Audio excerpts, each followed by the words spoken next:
Hi guys everyone, this is Premchand icon. So ఇవాళ video ఏంటో already తమ్మునేలా చూస్తే అర్థమై ఉంటుంది. ఇది ఒకటి చాలా బాధాకరం అండ్ ఇటువంటి ఆలోచన ఇంకా ఏ వైఫ్ అండ్ హస్బెండ్ కూడా తెచ్చుకోవద్దని చెప్పేసి నా ఒపీనియన్.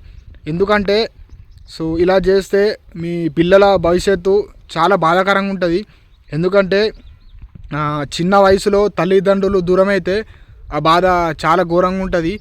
సో అందుకని చెప్పేసి ఇటువంటి సిచ్యువేషన్ ఇంకా ఏ పేరెంట్స్ కూడా రాకూడదు, ఇక ఏ ఫ్యామిలీ కూడా ఇటువంటి పరిస్థితి తెచ్చుకోకూడదు అని చెప్పేసి నేను మనసారా కోరుకుంటున్నా. సరే మరి అసలు టాపిక్ ఏంటిదని చెప్పేసి చూసుకున్నట్టయితే, అంటే వీళ్ళ ప్రాపర్ నాకు ఐడియా లేదు, బట్ నాకు స్టోరీ తెలిసిన మట్టుకు మీకు చెప్తా. ఇటువంటి ఆలోచన ఇంకా ఎవరు తెచ్చుకోవద్దనే ఉద్దేశంతో ఈ వీడియో చేస్తున్నా, ఓకేనా. సో ఇక్కడ కనిపిస్తున్న ఫోటో ఉంది కదా, వీళ్ళు అయితే ఫస్ట్ వీళ్ళ హస్బెండ్ చనిపోయిండట. అంటే ఏ ప్రాబ్లంతో చనిపోయిండో లేకపోతే అతనికి ఏ ప్రాబ్లం వచ్చిందో తెలియదు, కానీ కాకపోతే వీళ్ళ హస్బెండ్ చనిపోయిండట. చనిపోయిన తర్వాత కొన్ని నిమిషాలకే అంటే ఈమె ఏం ఆలోచించిందంటే, నా హస్బెండ్ చనిపోతే నేనెందుకు, ఇక నేను బ్రతికేందుకు, నేను ఒక్కదాన్ని బ్రతకడం నాతో కాదు, సో నా హస్బెండ్ లేని జీవితం నాకు వద్దు అని చెప్పేసి ఈమె కూడా చనిపోయిందట. కానీ కాకపోతే వాళ్ళ పిల్లల జీవితం ఆలోచించలేదు. ఎందుకంటే ఓకే అంటే నీకు భర్త పైన ప్రేమ ఉంది కావచ్చు, కానీ ఇంకొకసారి పిల్లల గురించి కూడా ఆలోచించేది ఉండే. ఒకవేళ నీకు పిల్లలు లేకపోతే చనిపోయినామంటే అది నెక్స్ట్ మ్యాటర్, బట్ ఒక్కసారి పిల్లలకి అన్నామంటే వాళ్ళు ఎదిగి వాళ్ళ కాళ్ళ పైన వాళ్ళు నిలబడేదాకా తల్లిదండ్రుల బాధ్యతనే ఉంటుంది. సో లైక్ ఎట్లా అంటే, నువ్వు వాళ్ళను మరీ రిచ్గా పెంచకున్నా పర్లేదు, నీకున్నంతలా వాళ్ళకి తిండి పెట్టి నీకున్నంతలా వాళ్ళను సంతోషంగా చూసినా కూడా అది నీ ప్రేమనే. కానీ ఇట్లా మధ్యలో పిల్లల గురించి ఆలోచించకపోతే అదొకటి చాలా బాధాకరం. ఎందుకంటే వాళ్ళు జీవితాంతం బాధపడుతూనే ఉంటారు. చిన్న వయసులో తల్లిదండ్రులు దూరం అయితే బాధ చాలా ఘోరంగా ఉంటుంది. సో కాబట్టి వీళ్ళ భార్యకు ఏమంటారు అంటే, ఒక్కటి పిల్లల గురించి ఆలోచించేది ఉండే. సో కానీ ఏమేమనుకుందట అంటే, ఇక నా భర్త చనిపోయినప్పుడు నేనెందుకు బ్రతికి, సో నాకు కూడా బ్రతకాలనిపిస్తుంది అని చెప్పేసి వాళ్ళ భర్త చనిపోయిన కొద్ది నిమిషాలకి ఈమె చనిపోయిందట. కొంతమంది ఏమంటున్నారంటే ఇది రియల్ లవ్, ఇలాంటి వైఫ్ ఈ రోజులో చాలా తక్కువ మంది ఉంటారు అని చెప్పేసి అంటున్నారు. కానీ ఇంకొంతమంది ఏమంటున్నారంటే పిల్లల పరిస్థితి ఏంటని చెప్పేసి అంటున్నారు. సో అది కూడా నిజమే, ఎందుకు చెప్పాలా, పిల్లల గురించి ఆలోచించేది ఉండే.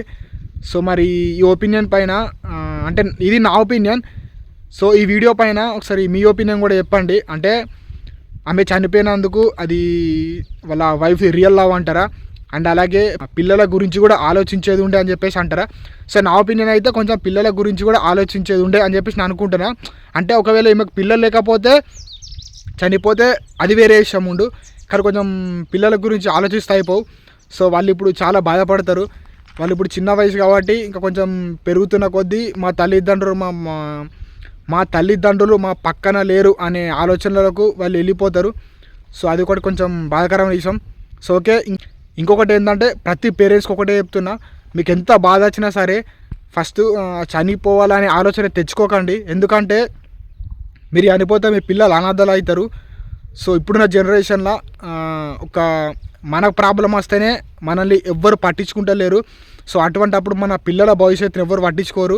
సో ఇప్పుడున్న జనరేషన్లో ప్రతి ఒక్కరు స్వార్థపరులే. కాబట్టి మీ పిల్లల పరిస్థితి రేపు ఘోరంగా ఉంటుంది. వాళ్ళకి ఏ ఆపద వచ్చినా, సో వాళ్ళకి ఏ బాధ వచ్చినా ఎవరు పట్టించుకోరు. ఎంతైనా తల్లిదండ్రులు ఉన్నంత ప్రేమ ఎవరు చూపించారు, అదొకటి ఆలోచించండి. సో వాళ్ళు ఎదిగినారంటే అది వేరు, బట్ చిన్న వయసులో ఉన్నప్పుడు వాళ్ళు కష్టపడి ఎంతో సాధించాల్సిన ఏజ్లో మీరు తల్లిదండ్రులు దూరం అయితే అదొకటి చాలా బాధాకరంగా ఉంటుంది. సో కాబట్టి కొంచెం వైఫ్ అండ్ హస్బెండ్ కూడా ఆలోచించండి. ఇంకొకటి ప్లీజ్ దయచేసి చెప్తున్నా, ఫస్ట్ మీరు కలిసిమెలిసి సంతోషంగా ఉండండి. ఎందుకంటే మీరు బాగుంటేనే మీ పిల్లలు కూడా సంతోషంగా ఉంటారు. అంటే మీ మధ్య ఎలాంటి గొడవ రాకపోతే మీరు సంతోషంగా ఉంటారు, మీ పిల్లలు కూడా సంతోషంగా ఉంటారు.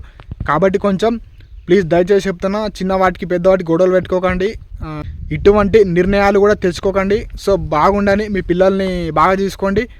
సో ఓకే, మీరు బాగుంటే సో మీ పిల్లలు కూడా సంతోషంగా ఉంటారు, అంటే మీరు మీ పిల్లల్ని బాగా చూసుకుంటారు, ఓకేనా. సో మరి వీళ్ళ మధ్య వచ్చిన సిచ్యువేషన్ ఇంకా ఏ ఫ్యామిలీలో కూడా రాకూడదని చెప్పేసి నేను కోరుకుంటున్నా. సో ఈ ఇన్ఫర్మేషన్ మీకు నచ్చితే ఒక చిన్న లైక్ చేయండి, అండ్ అలాగే ఈ వీడియో పైన మీ ఒపీనియన్ కూడా చెప్పండి. సో మళ్ళీ కొత్త ఇన్ఫర్మేషన్ తోటి మీ ముందుకు వస్తా. Thanks for watching. మంచి మంచి ఇన్స్పైర్ వీడియోస్ కోసం నా ఛానల్ సబ్స్క్రైబ్ చేసుకోండి. నా ఛానల్లో సో అప్పుడప్పుడు కామెడీ వీడియోస్, ఇటువంటి మంచి మంచి ఇన్ఫర్మేషన్ వీడియోస్ వేస్తుంటా. మంచి మంచి కంటెంట్ కోసం నా ఛానల్ సబ్స్క్రైబ్ చేసుకోండి. ప్లీజ్ కొంచెం సపోర్ట్ చేయండి. సో మీరు ఎంత సపోర్ట్ చేస్తే అంత కష్టపడతా. Okay, thanks for watching.